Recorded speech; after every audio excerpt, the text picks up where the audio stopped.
충격적인 살인 사건이 사이공을 뒤흔들었습니다. 마약 중독자인 엔구옌 쾅만, 29세, 호치민시 19 은구옌 킴 아파트 거주, 은 부모에게 큰 걱정을 안겨준 인물이었습니다. 마약이 그리워질 때마다 그는 약을 구하기 위해 이웃을 협박하거나 강탈을 일삼았습니다. 2013년 말 재정적으로 어려워지자 그는 더 저렴한 마약인 개약기라 불리는 물질에 손을 대기 시작했습니다. 이 마약은 곳곳에서 팔리고 있었습니다.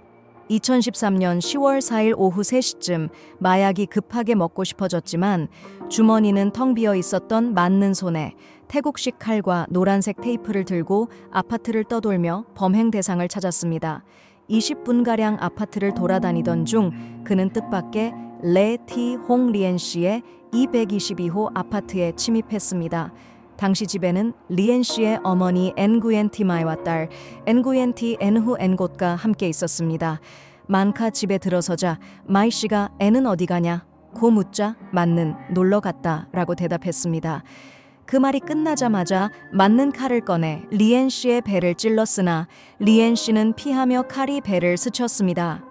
만의 극단적인 폭력에 가족은 그에게 살려달라고 간절히 부탁했습니다. 그러나 맞는 칼을 들고 밖으로 나갔습니다. 약 15분 후 그는 다시 아파트로 돌아왔고 리엔 씨의 가족은 문을 잠그고 그를 막으려 했습니다. 맞는 자신의 위세를 믿고 협박하며 리엔 씨에게 50만 동을 요구했습니다. 위협적인 태도의 리엔 씨는 40만 동을 주며 가족이 평안해지기를 바랐습니다. 그러나 맞는 돈을 받은 뒤 경찰에 신고하지 않도록 경고하며 이 일에 대해 입을 열면 가족 모두를 죽이겠다고 협박했습니다. 상당한 돈을 손에 넣은 맞는 바로 옆 221호 기양풍 마이 씨의 집으로 이동하여 강도짓을 계속했습니다. 문이 잠겨 있으니 그는 칼로 문을 열고 집에 들어갔습니다.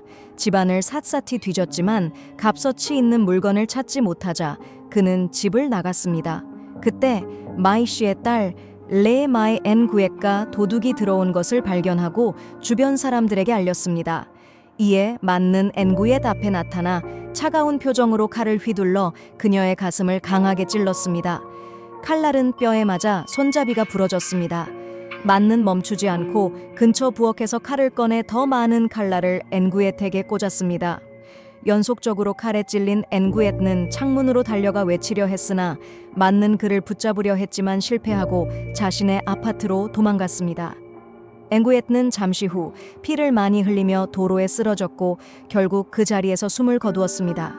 주변 사람들이 도착했을 때 엔구엣는 이미 사망해 있었고 즉시 경찰에 신고되었습니다. 그 후 맞는 경찰에 의해 체포되어 지역 경찰서로 호송되었습니다. 주민들은 만카 범인님을 확인하고 그의 가족에게 알렸습니다.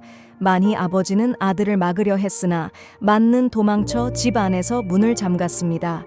경찰은 현장에 도착하여 만을 둘러싸고 체포 작업을 시작했습니다. 자신의 아들의 잔인한 행동을 목격한 만희 아버지는 경찰이 집 안으로 진입할 수 있도록 손으로 유리창을 깨고 자물쇠를 열어주었습니다.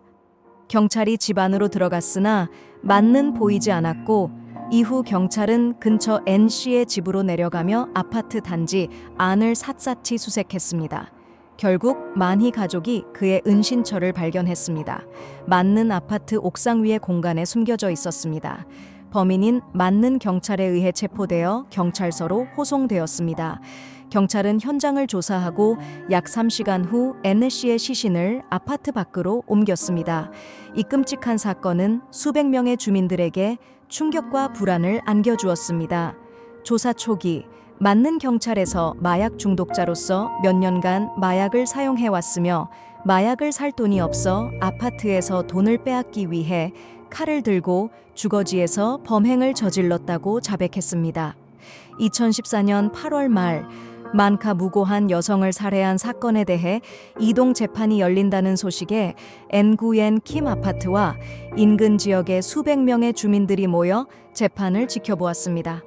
재판에 출석한 맞는 목이 막힌 셔츠를 입고 사람들 사이에서 어머니의 모습을 찾으려 애쓰는 모습이었습니다. 맞는 가족의 외아들로 체포된 후 어머니 엔티의 모시빗에는 눈물을 흘리며 오열했습니다. 만카 이동 재판을 받게 되었다는 소식에 어머니는 재판부가 적절한 형량을 선고하여 아들이 잘못을 뉘우칠 기회를 가질 수 있기를 바랐습니다. 피해자의 가족이 자리한 자리에 앉아있던 레황 엔곳 씨는 딸 엔구예트의 사진을 들고 놀고 있는 손자를 보며 감정에 겨워했습니다. 엔구예트는 아직 어린 나이에 아이를 낳았고 매일 아이를 돌보며 부모님은 일을 하셨습니다. 검찰에서 만에게 사형을 구형하는 것을 들은 그는 저는 재판 결과를 존중합니다. 제 아이가 살아날 수 없다면 만카 죽는다 해도 아무 의미 없습니다. 저는 그저 만해의 가족들이 우리 가족이 겪고 있는 고통과 상실을 보상할 책임이 있기를 바랄 뿐입니다. 라고 말했습니다. 재판에서 만는 자신의 범행에 대해 매우 차분하게 진술했습니다. 판결을 내리기 전 마지막 말이 주어진 시간에 만는 자신이 큰 범죄를 저질러 피해자 가족에게 고통을 주었고 사회의 치안에도 위협을 가한 것에 대해 잘 알고 있습니다. 판사님과 재판부가 형량을 감경하여 저에게 다시 시작할 기회를 주시기를 간청합니다. 라고 말했습니다. 재판부가 판결을 내리기 위한 10분간의 논의 시간 동안 만는 계속해서 자신이 고통스럽게 바라보는 어머니의 얼굴을 쳐다봤습니다. 어머니는 아들이 가까이에 있음에도 불구하고 다가갈 수 없었고 눈물만 닦으며 아들의 운명을 기다리고 있었습니다. 재판부는 만의 범행이 매우 중대하고 살인과 강도라는 두 가지 중죄를 저질렀다고 판단하여 엔구옌 쾅만에게 사형을 선고했습니다. 판결이 내려지자 법정에 있던 수백 명의 사람들이 박수로 이를 맞이했습니다. 사형이라는 두 마디를 듣고 맞는 눈을 감고 그의 쇠약해 보이는 얼굴에 눈물이 흘렀습니다. 만의 회한은 이미 너무 늦은 것이었습니다. 수갑을 채운 맞는 마지막으로 자유를 만끽하며 어머니에게 눈물을 흘리며 엄마, 엄마 라고 외쳤습니다. 사건 현장을 다시 찾은 날, 그것은 오래된 아파트 단지였다. 특징적인 계단과 낮은 천장, 작은 면적의 아파트들로 이루어져 있었다. 오래된 아파트라 대부분의 가구는 오랜 시간 이곳에서 살아온 이웃들이었다. 사형수 만의 가족이 사는 아파트는 3층 구석에 위치해 있었다. 작은 라디오에서 흐르는 부처님 명상의 소리와 함께 향이 퍼져나갔다. 만의 아버지인 엔구옌 쾅홍 씨는 이렇게 말했다. 아들이 끔찍한 범죄를 저지른 후 저희는 몇 년간 밤을 잠 못 이루고 보냈습니다. 지난 2년 동안 매일 향을 피우고 부처님께 기도를 올리며 그 여자아이에게 사죄의 마음을 전하고 있습니다. 훈 씨는 이어서 말했다. 저희 가족은 이곳에서 30년 넘게 살았습니다. 부모님은 생계를 꾸리느라 자식 교육에 신경 쓸 여유가 없었죠. 많은 6학년을 마친 후 공부를 그만두었고 이유는 공부가 안 된다고 했습니다. 그 후 소녀는 삼촌을 따라 도장 일을 시작했다. 그의 약하고 여윈 어머니는 떨리는 목소리로 말했다. 처음에는 가끔 시장에 갈 돈을 몇 푼 주었어요. 그때는 기뻤죠. 그런데 어느새 친구들과 어울리다 보니 마약에 빠진 걸 몰랐어요. 본래 작은 체격에 마약 중독까지 겹쳐 20대 중반의 청년은 몸은 이미 늙은 노인처럼 초췌해져 있었다. 그럼에도 불구하고 많은 여자친구가 있었다. 아들이 며느리를 데리고 온 후 홍 씨는 아이들이 쓸 수 있도록 추가로 합판을 사서 방을 하나 더 만들었다. 남편은 마약 중독, 아내는 일자리가 없었다. 경제적인 어려움은 계속된 다툼으로 이어졌고 결혼 생활은 지옥 같았다. 첫 아이가 1살이 되자 아내는 아이를 안고 집을 떠났고 그 후로 다시는 돌아오지 않았다. 친애하는 여러분, 플러그 이야기의 시간은 이제 마무리되었습니다.